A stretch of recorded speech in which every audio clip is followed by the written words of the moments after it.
Dr. Amber Robbins from Highland Family Medicine is back with us today. Doctor, good to see you. Good to see you too. So flu restrictions in place at several local hospitals. And so we're talking about the flu this morning and kind of how not to get it or not spread it if you have gotten it. I guess it bears repeating right off the top. It is not too late to get a flu shot. No, it's not. And a lot of patients who are coming in, they're surprised that it's not too late. But we are still giving flu shots, whether you're going to your local clinic or you're going to your local pharmacy, you still can get it. All right, lots of folks have already gotten the flu shot, though, so now the question becomes, what else can we do? Where do we start here? Preventing the flu, good health habits. Number one is what? Avoid close contact, right? Right, avoiding close contact. So if you know someone has a flu, be careful around them. It's not meaning that you have to separate yourself, meaning that you can't talk to them or anything. It's just be careful, meaning wash your hands if you're around them. Make sure you're using alcohol on your hands. Making sure that if the person is sick, encouraging them to cough into their arm or use tissues and wash their hands as well. Just making sure that you're taking all the precautions to not, if you have the flu or you're having a cold or anything, not spreading it to others. If a loved one is sick or you yourself have become sick, stay home, right? Yes, stay home.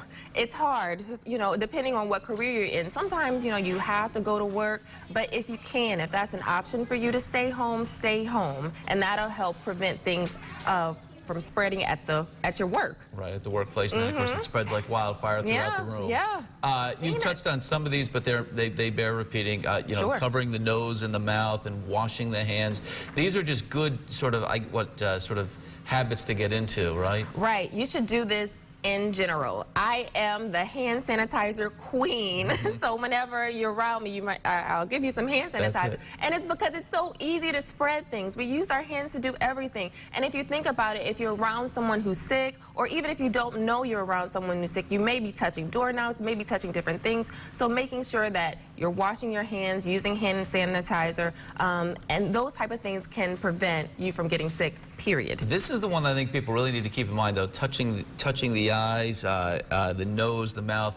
I'm certainly guilty of that This is a hard one. You do it and then you realize, oh, I just did it, I shouldn't have done that. Right, and then you go wash your hands like, oh my goodness. That's it. So yeah, if you can prevent doing that, again, that's how we spread things. If we're touching those places that have secretions, really, so the nose, if you have a runny nose and you're touching that, if you, your mouth, you're coughing, those type of things, that gets germs on your hands and again, spreads things around.